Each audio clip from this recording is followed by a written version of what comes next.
SBC Media. Welcome to iGaming Daily, analysing the news from the betting and gaming industry all over the globe. Supported by SBC Summit Latino America, bringing together the leadership teams and product specialists from retail and online operators in Latin American markets. Discover the potential of Latin America's booming iGaming and sports betting markets at SBC Summit Latin America, the premier industry event in the region. Join SBC at the Seminole Hard Rock Hotel and Casino in Miami from October 31st to November the 2nd. Register now at sbcevents.com.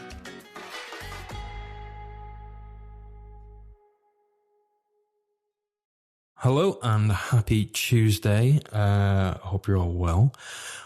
Welcome to the latest episode of iGaming Daily. We're going to be doing something a little different today, and this is partly due to it being Mental Health Awareness Day, and another partly due to just being a coincidence that Craig Davies on his CasinoBeats website had a 3-set feature series on kind of the new way of working. But on that, we'll introduce the guests that we've got today. So we've got Craig Davies, obviously. He sorted these articles out. And then we've also got Conor Porter and Danny Lee.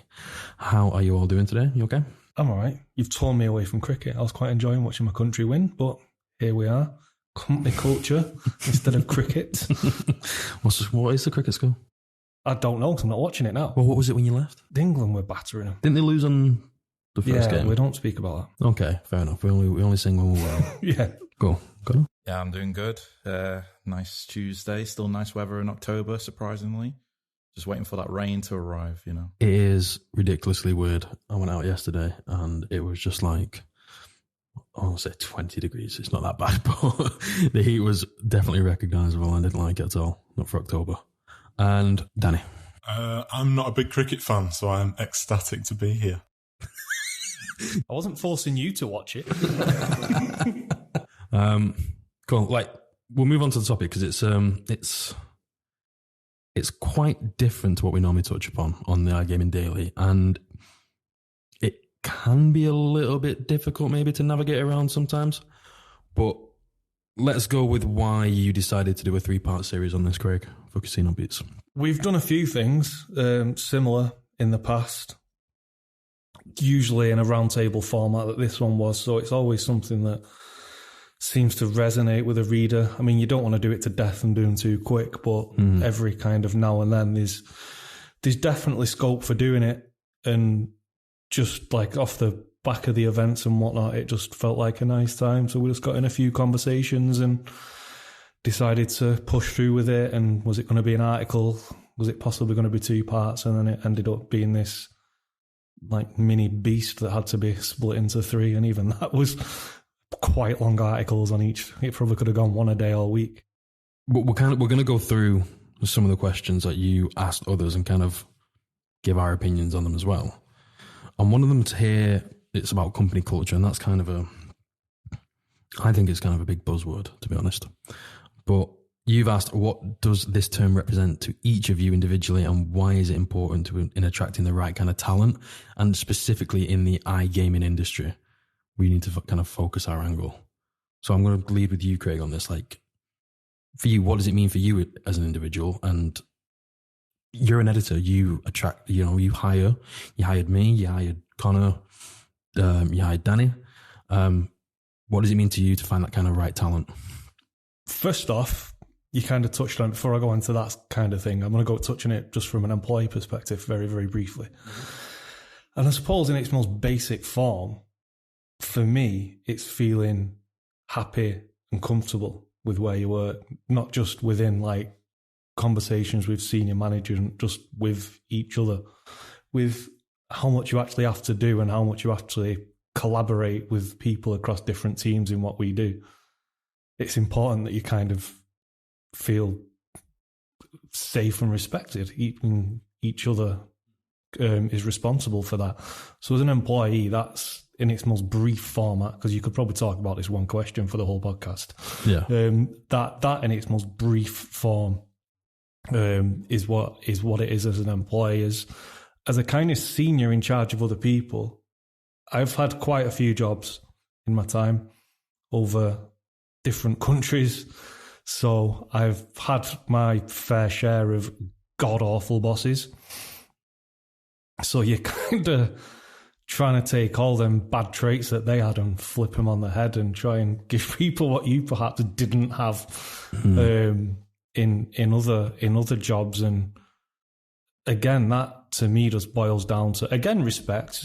What's the point in hiring people and having people on your team if you've not got that respect? But just support and trust. You've got to trust your team that if, I don't know, you don't ever want this to happen, but if I had to take a month or two out, for example, you want that trust that it'd be seamless, that your team could step in. Yeah.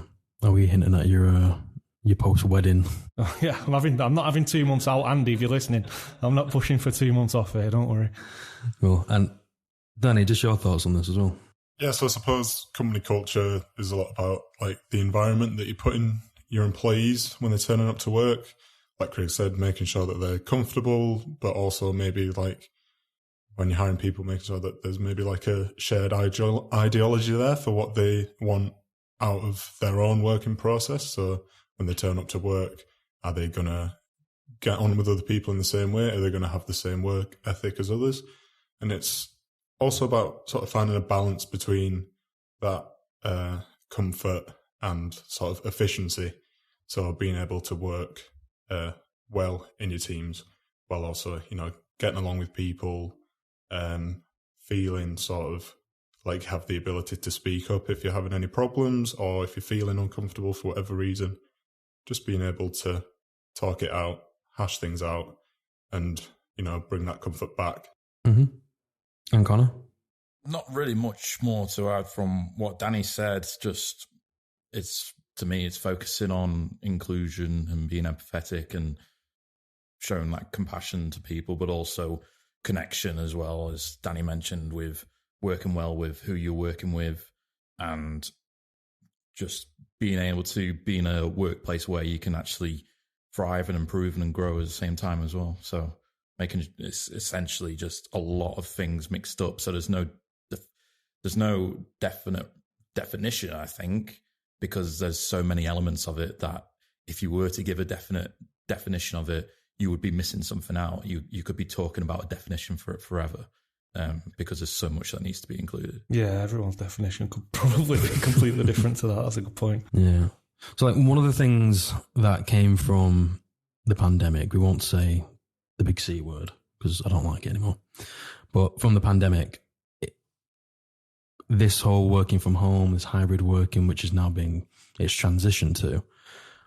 One of the great things it's done, certainly for the iGaming sector, is it's allowed companies to kind of branch off into different countries and hire people from specific markets and specific regions and tailor kind of their products offering. We've done it with our company. We've got Jessica Wellman. She's based in America in the editorial team. But our editorial office is based in Manchester.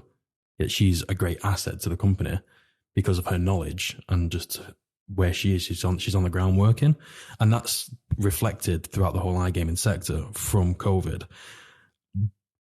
But again, we're seeing this hybrid transition now. Do you feel like we need to continue this remote working ideology moving forward, or is there an argument that a hybrid working is the more beneficial way of moving forward? Well, first off, I think the C word that you wasn't going to say and then did say in the question, I don't know if you realise you did that. No, did I said pandemic. I think that accelerated things. I wouldn't say it kind of was the driver. There was companies in this space before that happened. No, you know what? I've said it now. You might as well say it. They were already working on you said the shortened version, not the long form. They were already working on this kind of regional basis, but I'd say it just kind of accelerated things. That'd be my view. I can't ever see a place where it goes back to solely working in an office environment. I just can't envisage it. I don't think employees would want that now, especially the younger generation. I'm not placing myself in that, but especially the younger generation. I'm sure we'll probably touch on this later, but there's a lot more emphasis among the younger generation on the life aspect of the work-life balance. So I think that unfairly get a lot of criticism as well, in my opinion. But again, we'll probably get onto that later. Like I say, I can't see it ever going back to solely being in the office. It seems to work. It'll obviously work for some industries better than others. We just luckily have to be in one where it does. Yeah, like I said, that tailored approach to definitely a hybrid working, sometimes fully remote in the iGaming sector, I think it's helped move kind of iGaming forward a bit. And like I said, just branch out into different sectors and have someone who specializes in a field in that industry, in that sector alone is, I think, it's kind of pivotal moving forward. But onto the age thing, Danny, you're younger than us. You lucky boy. What's your thoughts on kind of, so have you ever experienced a 5-day like office job? Not an office job. No. I've obviously worked like in person with many jobs before, but no, I've never done a sort of 9 to 5 in the office all week. And yeah, I must say I do appreciate hybrid working. It's definitely something that comes in handy when if you've got things going on in your personal life, or for whatever reason you've just got a busier week than usual, being able to maybe, have the option to work from home while also still getting the benefit of coming into the office every now and again, and building those relationships with people, sort of cementing yourself within the company a bit more by building those relationships up. I think an important thing is something that you mentioned earlier, especially in the gaming industry, is that it does help sort of tie different locations in better. So like you said, if we've got people based in London, Manchester, Malta, and then you're going into different continents as well, like North America, South America, there's companies out there that you can build better relationships with from where you are based just by having sort of like correspondence out there. So a lot of these gaming companies are multinational companies with people spread out across different continents.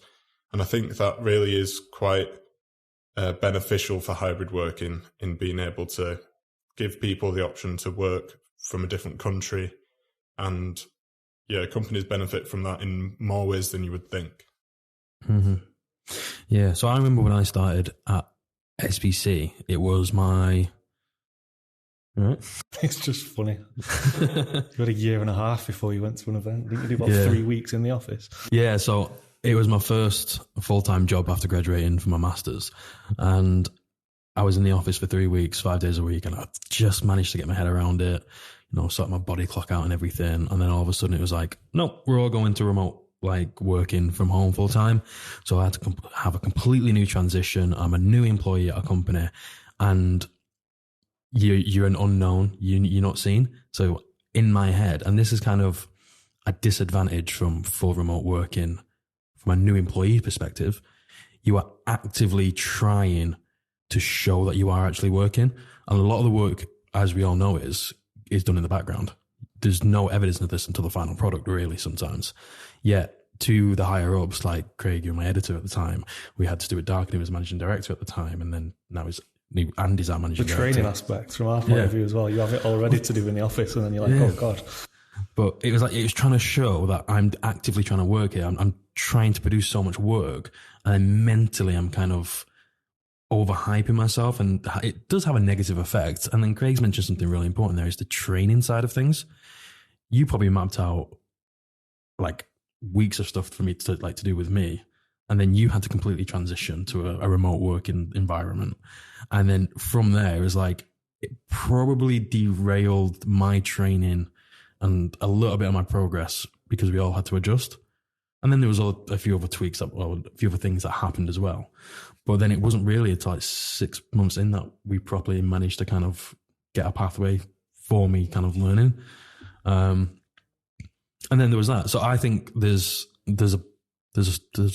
I'm going somewhere with this. There's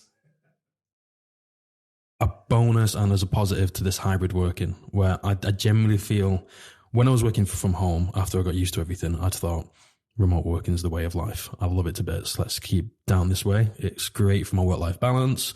It's great in terms of once you get around that mental block of having to show yourself working, it's really good for your mentality. Just like, I can just focus on work, and then works there, I'm here with my like home life. Then the lines start to blur because you're then working more hours than we say you're contracted to. But I mean, if you love your job, you like what you're doing, it doesn't really matter in the hours, and that's my thoughts. But you still need that balance. And certainly now I've had a child, you kind of understand that balance. So this hybrid working mode, it's like you can come to the office, you can kind of reset yourself a little bit, or like you can communicate with your colleagues and like collaborate, and all those kind of big words are actually quite pivotal in moving forward sometimes. But then you do need that home period where you can just focus on your work and getting your tasks done, and then that's it for your day, because then that's your mental rest to then come back into the office and then start being creative. And that's kind of a lot of energy. And I know I've waffled a bit now, so I'm going to go to Conor. But, you know, the office is that creative process which can help elevate a lot of your work, while doing it behind a Slack or a messenger system, that does get lost a lot. And also you're waiting around a lot for some stuff. I feel like all three of you have spoken from like an employee perspective. So I think I would like turn it over and give it to like a company perspective and say that the working from home / hybrid working has expanded the horizons of like iGaming companies when it comes to recruitment, because it means that when they're looking for, say, a significant or a specific role to fill that requires a certain amount of level of skill, then say, for example, like in a technology position, then they can look around the world and pinpoint who are the best candidates for that role, no matter where they are in the world, because they know that they have work from home situations in place. So they're not restricted anymore from saying, oh, you have to come into the office for X amount of days. They can just say, oh, you're living in that continent over there. That's fine. You can still do the role from there with remote working in aspect in that way. So yeah, that's how it's developed from the past couple of years when it comes to recruitment for company-wise, in my opinion. So one of the things that's kind of been suggested when we talk about this new way of working, this evolution of the working week, has been a 4-day week. And Craig, I'm going to come to you about this. And do you think it's actually practical to implement this? Because there's this idea of a 5-day working week is really outdated. It's kind of an old form that used to work, but as we've transitioned in life and technology has advanced as well, we don't. Some people think we don't need to work 5 days a week. What are your thoughts on it? I mean, there's a little voice in the back of my head screaming like, "Yeah, 4-day work week, that'd be amazing." I mean, I've not gone buzzword bingo yet on this podcast, so I'm going buzzword bingo a little bit. I was going to say in slots, but in the industry as a whole, we hear a lot of there's no one-size-fits-all approach, and I feel like that's applicable to a 4-day work week. It's not going to be feasible for every industry. It's just not. And I struggle to see, undoubtedly there'll be companies that try it in iGaming. I've got no doubts about that. We've seen companies come in with initiatives like unlimited employee holidays and such related things. So I've got no doubt it's going to be tried. And I'm not naive enough to think like a 4-day work week means everybody works the same 4 days. Obviously, you cover as much of the bases as you can across a week. And one thing that also gets lost is you've still got to do the same hours. We're not talking about some countries that have done a 32-hour work week. We're still talking about a 40-hour work week just within 4 days. That gets lost in the conversation a lot. But I just struggle to see how it's feasible. I mean, if you just look at our own operations, the media and events company, I don't see how it, I'm going to keep saying feasible, I just don't see how it is at all. People will still find themselves working, and you touched upon working a bit more anyway on the working from home debate. I think that would be exacerbated massively if you started doing, because people would still do 5 days. Yeah, there's already not enough time in the day with 5 days to get all your work done. And add into it events as well. What happens to physical events if the whole industry went to a 4-day? I feel like any sense of time and space is just gone with events anyway. And it'd be a headache employee-wise, even if just certain companies did it and you had like an ICE, for example. If you had a company that had the fingers in numerous pies, shall we say, and they was doing ICE and they're going to the affiliate conference as well, that's a full week. What do you do if you've got a 4-day work week? And it's not just an ICE thing. Every event, Barcelona's a full week. Lisbon, sorry. Barcelona was a full week, and undoubtedly will be again. And more events are becoming the same. Buzzword bingo, hit the nail on the head. Right, 4-day weeks, the glamorous on the outside of it, you know, the connotations are so glamorous, but when you look deeper into them, you're expanding your hours throughout the day. So your work-life balance is gone completely, because if you start in work at 8 o'clock, you're not finishing until like 6, 7 o'clock. Yeah. Because you have to make up the hours. And then on that extra day off, you're just exhausted and recovering anyway. So what's the point? You're just as tired, so you're using more time to recover. So I'm in agreement that I don't think the 4-day working week works. I also agree, you mentioned about the unlimited holidays. This is a double-edged sword. So for a person who will absolutely abuse that kind of the unlimited holidays, it's a godsend for them. As long as you get your work done, you get so many holidays. But you'll always have that employee who thinks it's too cheeky. Mm-hmm. I'm going to set an allocation of 30 days and that'll be me. I don't think I'd be comfortable with it personally. I would feel like I was taking the mick. The set days work. Yeah. So everything is these ideas are all glamorous on the outset, but when you actually dive deeper into them, they're very flawed and troubled. Yeah, they could be more trouble than they're worth. Yeah. And I've realised we haven't really spoken to Danny in a while in the podcast. Say hi, Danny. You still there? Yeah.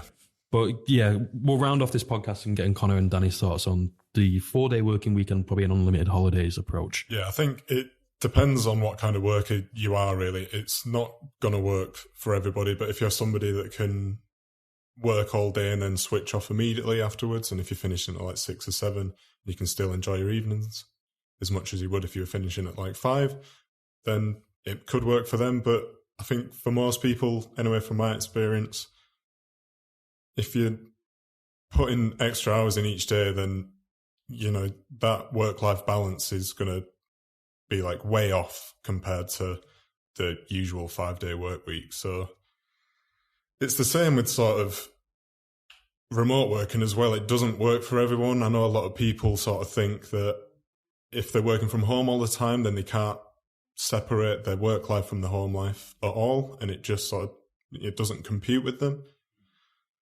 But I think on the whole, it probably comes down to how well are you going to be working at those later hours in a day when you've already put 8 hours in and you've still got 2 hours left on the clock. Because if it was me, then I don't think I'd be, you know, you're not working as well at 8 a.m. as you are at like 6 p.m. at that point in the day. Would you need like way more breaks in there as well? If you've only got a lunch break for that day, it might only be half an hour for some companies. Most are obviously like an hour, but is that enough really to break up like a 10-hour work shift? Probably not. So like you said, it's a nice thought to have a 3-day weekend, I think, but in reality, I don't think it could work. Yeah, and I think just before we move on to Conor, I'd probably add that it all depends on the person as well. So for me, I don't really see my job as a 9 to 5, let's count down the clock to get home. We are all passionate on what we do because we studied to be journalists. You know, we went to university, we did the hard work and the grind to get where we are, and we are passionate about what we do. So there's that element where if you're passionate about what you do, is your job really a job because you love what you're doing? But there is that fine line of kind of working on that balance of making sure you're not overworking yourself and making sure mentally you're fine. You find that balance between work life and home life. But then also your job's something you do every day. You're really going to have to enjoy it. And if you're not enjoying it, then I think you probably should second guess what you're actually doing. But company perspective. Less than a company perspective, but more of thinking a different way about the 4-day work week aspect of it. and bringing it into the category of flexible hours rather than a mandatory 4-day work week for everyone. I think that's the best way to approach it.